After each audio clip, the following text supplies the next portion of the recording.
What would Russell Westbrook mean to LA Clippers at this point? What would Russell Westbrook mean to the LA Clippers at this point in the season? As one of the most dynamic and polarizing players in the league, Westbrook has the ability to completely change the course of a team's season. But with the Clippers already boasting a talented lineup, it's not entirely clear whether Westbrook would be a game changer or a disruptive force. So today we're going to take a closer look at the potential impact of this trade and see what the future might hold for both the Clippers and Westbrook himself. So buckle up, basketball fans, because this is going to be one exciting ride. Russell Westbrook is allegedly close to negotiating a buyout agreement with the Utah Jazz and wants to join the LA Clippers.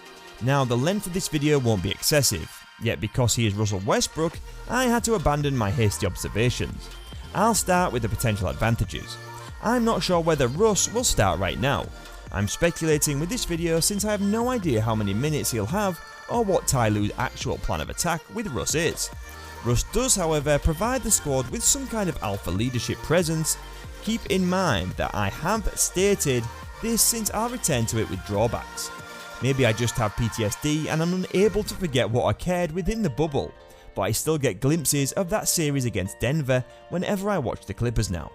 Like when things start to go out of hand, the league begins to decline. Kawhi and PG shift to ISO basketball. Your turn, my turn, and the necessity for a point guard becomes more obvious. Kawhi and PG, who don't have an alpha personality, just kind of go through the motions. I still see the illustration. A few weeks ago, they were winning against Milwaukee for the entirety of the game when they suddenly collapsed in the fourth quarter, losing both of their key players. They do the same thing against the Knicks to the next night and unfortunately manage to avoid OT. They repeat the process when they face Dallas Sands, Luka Doncic and Kyrie's debut. You get nothing from Kawhi in the last third. They just don't have a leader to sort of give them that spark, and I just feel like I see too much of that for the squad. No, Russell Westbrook won't save your life, but he can give you a small boost when things get tough.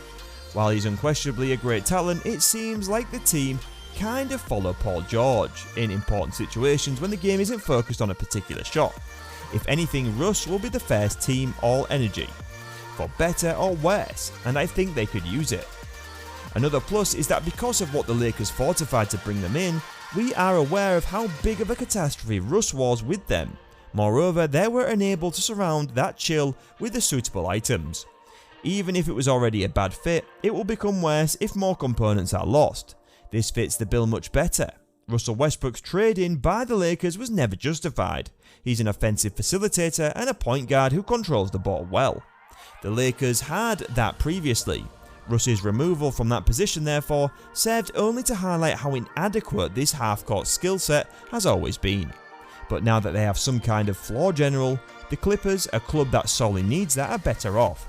I appreciated John Wall would be the one, we all did, but his defense performance is so terrible that a championship team just could not play him. Even though he's probably on his way out of the league, with him this season, if you want to show how horrible a signing John Wall truly was for that club, they were 15-19 when he didn't play. They stood at 18-9 nevertheless, and look at this plus minus. He indeed played many of his games without Kawhi or PG. While he wasn't on the floor, they were much better. At this point in his career, Russ is a much superior defender. While none of them are very good shooters, Russ is at least far more explosive when driving. He may now give their shooters a little more room.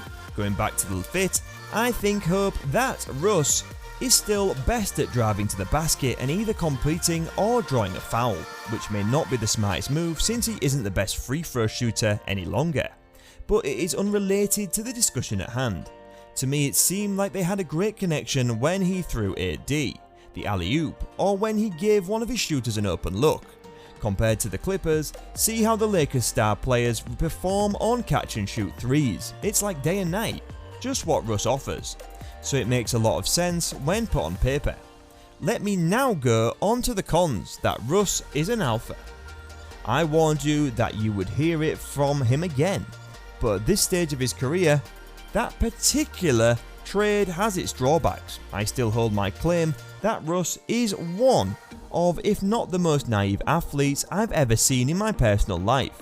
Thus I don't believe he'll be humbled by the Clippers.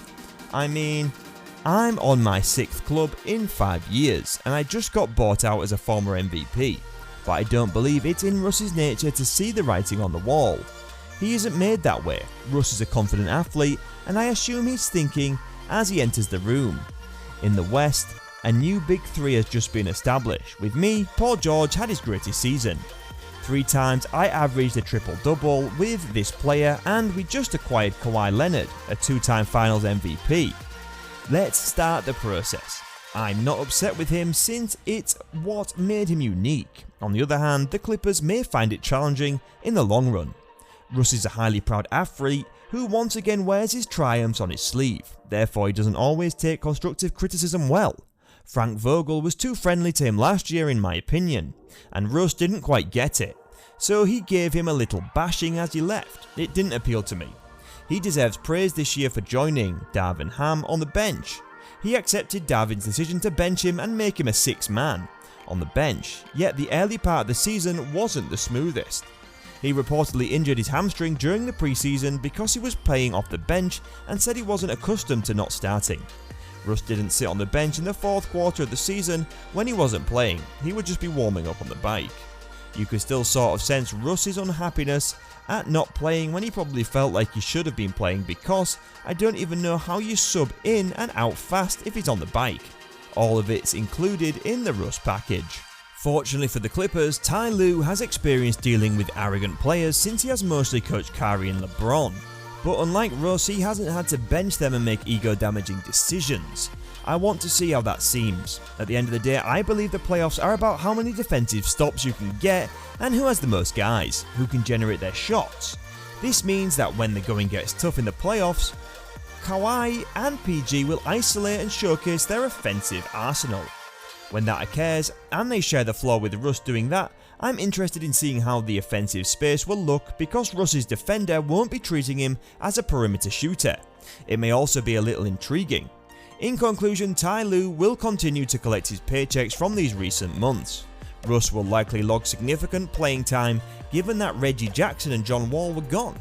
With no genuine point guard to serve as the focal point of their attack, the Clippers are in a hazardous situation.